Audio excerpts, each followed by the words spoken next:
I think I found my new favourite car. What an engine!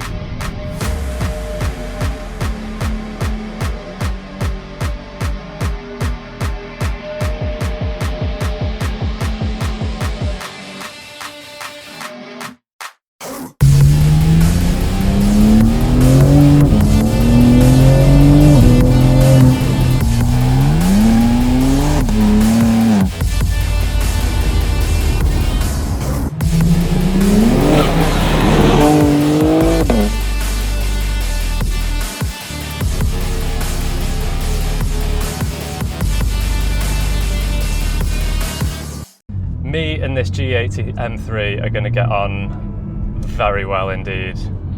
As you probably know, I'm an M2 man, but in reality, an M3 is probably the car that I should be aspiring to own. The G80 M3 carries over the same basic recipe as the old F80 M3, but for the first time gets the option of four-wheel drive and ditches the option of a manual in the UK. It takes the development of the B58 engine found in everything from the BMW M140i, a Morgan Plus 6 or even a Toyota Supra, and adds an extra turbo to create the S58 engine. It's a true colossus, with 510 horsepower and a monstrous 650 newton meters of torque. Let's put it this way, I'm thankful it's not raining.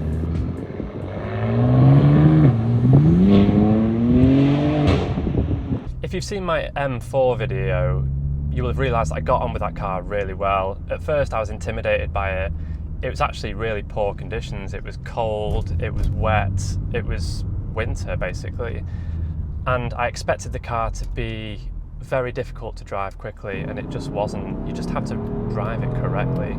This car, on the other hand, I've got confidence in it already, but is that confidence a bit misleading? We'll find out shortly. We have completely different conditions today. It's boiling hot. It's about 28 degrees. I'm sweating because I've got to keep the fan down. So grip levels are going to be mighty, I would have expected in this car. We'll see in a bit. Let's talk a little bit about this car. When it first came out, there were two criticisms really. One was the way it looked, and the second one was the weight. Cars are getting heavier and heavier as years go on. I'm going to discuss those 2 points a little bit during the video. I don't think they're a big problem.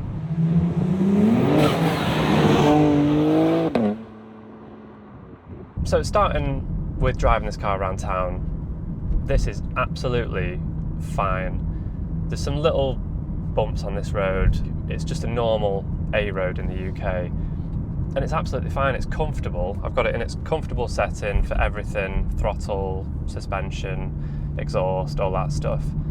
And you can tell you're in something special. There's always this grumble behind you. But it's very livable. Got an 8-speed automatic gearbox. That's another talking point actually.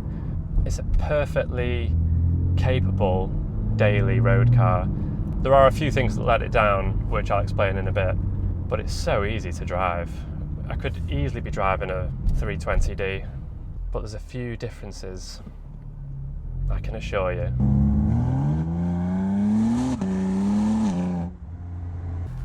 Right, we're on the faster bit of road now. Let's change some settings. I've never driven this car fast before, so I'm not going to go into like track mode or anything. I'll go, what am I doing? Sport? Setup. Sport. I'm finding this a little bit confusing. Am I in sport? I'll tell you what, I use these buttons, which I'll explain in a bit. M2, traction off, no. Traction on. Manual? Am I in manual? I'm not sure what's going on here. Let's try it out.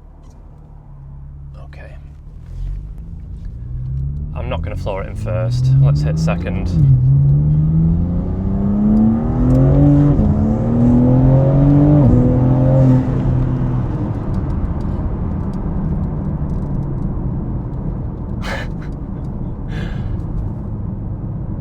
That is a really strange sensation. What an engine! I'm a little bit speechless. That feels completely different to the B58. I'm trying that again. The boost.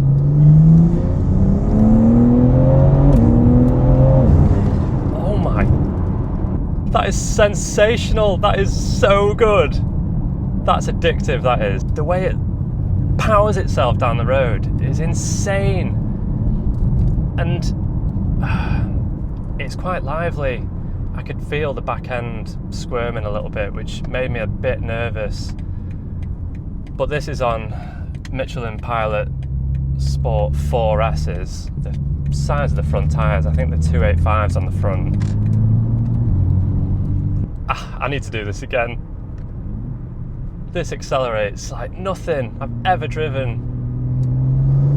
Torque. It just keeps pulling.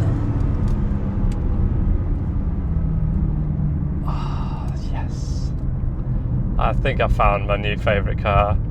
What an engine! I think this has had some mods done to it. I think we've got new air intakes. There's a mid-pipe on the exhaust which gives it a slightly deeper growl to the exhaust. It's got a valve on it as well, which is actually closed at the moment. Is that open? Don't know. But what an engine that is. One of the criticisms, noise. I don't think so. It sounds like thunder underneath the bonnet, and from behind you, you get this really strong sound.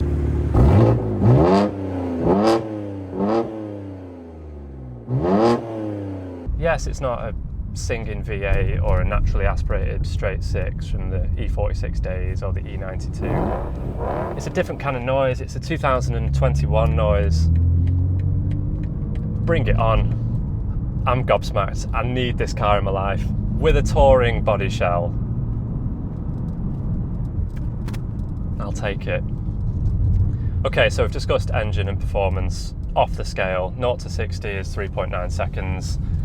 Top speed, I think you can get like a driver's package which takes it up to 180 or something, limited to 155 in standard form. But wow. If you've not driven one of these and you're considering it versus a C63 or an RS4, just make sure you drive one of these first. It is incredible. That engine is fantastic. I need to stop banging on about it. It's brilliant. Let's give it another little squirt through it.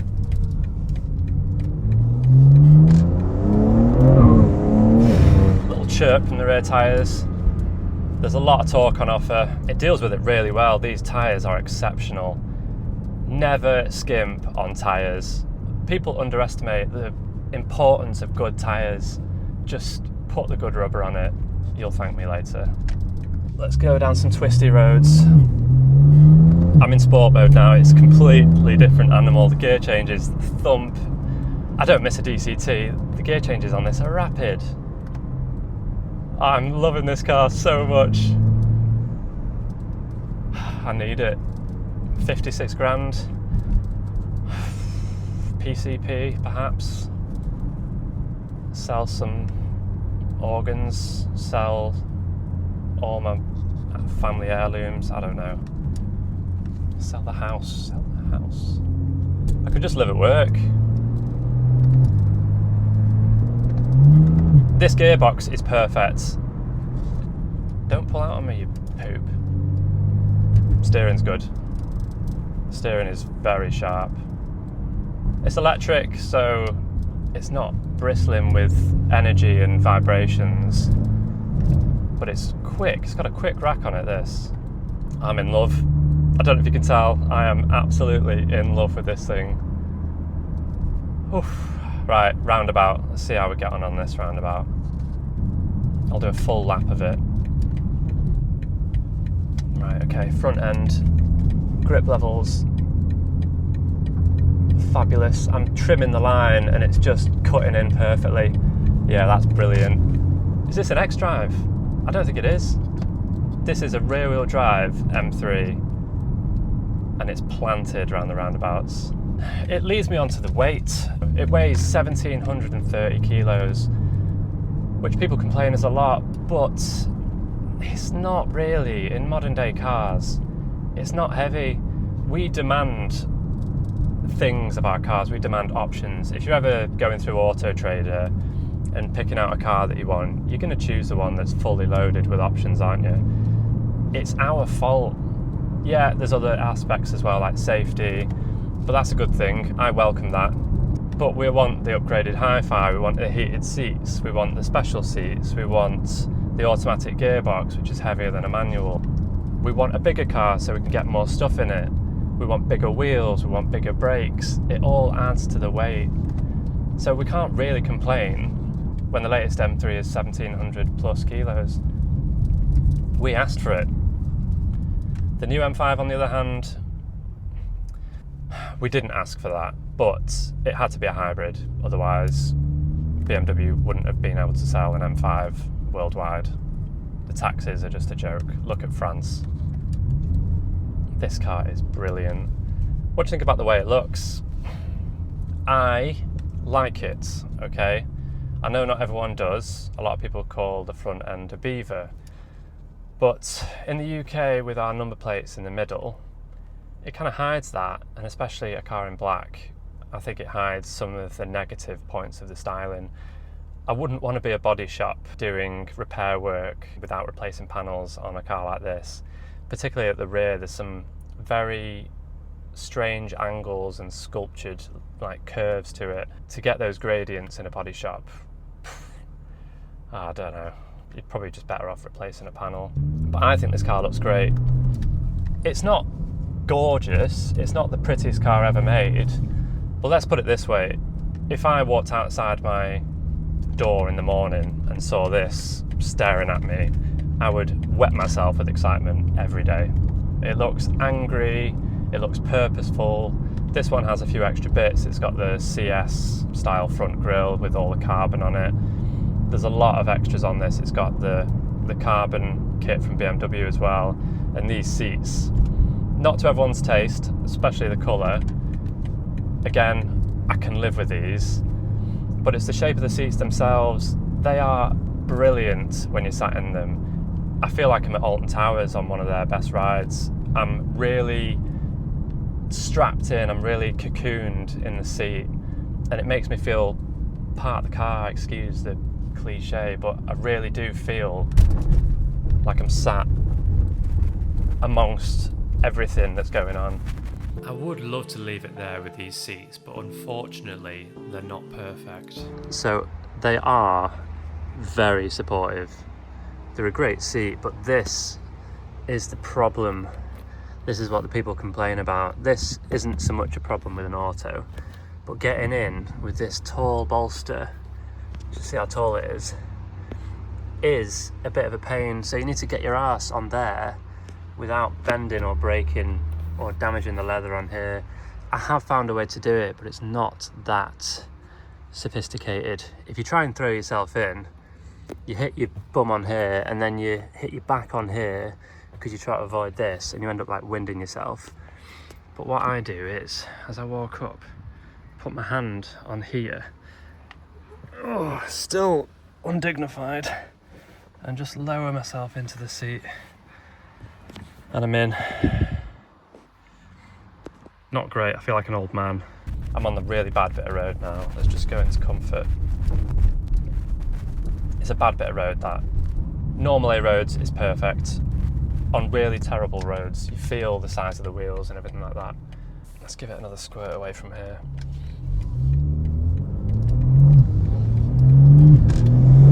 Oh, the boost. I've got head-up display telling me how fast I'm going. There's a lot of tech going on, I will admit. It's better than the latest one, which has got rid of most of the buttons and it's all on this big curved screen. There's still heater controls and stuff that you press with physical buttons. It's quite BMW. I really do like it. I think it's a great cabin. The steering wheel isn't as good as the previous gen, I don't think. I thought the old steering wheel in the F series M3, M4 was just the best wheel ever. It was perfect. This one is still nice, but there's a lot going on. I've got lots of buttons. And you probably would have saw when I did the launch before that I was fiddling around quite a bit with all the settings.